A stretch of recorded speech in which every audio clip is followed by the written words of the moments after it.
শুধু মানুষ হতভাগা একটা প্রাণী যে আল্লাহর জমিনে থেকে, আল্লাহর খেয়ে, আল্লাহর পরে, আল্লাহর বাতাস থেকে শ্বাস নিয়ে, আল্লাহর দেওয়া পানি পান করে, আল্লাহ পাকের দেওয়া অর্থ সম্পদ রিজিক স্ত্রী সন্তান সব ভোগ করে আল্লাহরই জমিনে আল্লাহ বিরোধী আইন চালু করে দিয়েছে। এই মানুষই একটা হতভাগা প্রাণী আছে। মন খারাপ করেন না, আমার কথা রাগ করেন না, এগুলো বাস্তব। আর আমার দিকে তেড়ে এসে কোনো লাভ নাই, কারণ এটা হচ্ছে অকাট্য সত্য কথা যে আমরা আল্লাহ পাকের জমিনে আল্লাহর খেলাফতের দায়িত্ব পালন করছি না।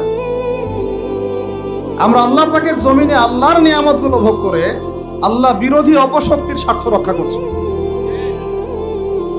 না হলে বাংলাদেশের মতো জায়গায় কেউ ট্রান্সজেন্ডার চালু করতে পারে? একটা 90% মুসলিমের দেশে কেউ সুদভিত্তিক ব্যাংকিং সিস্টেম চালু করতে পারে?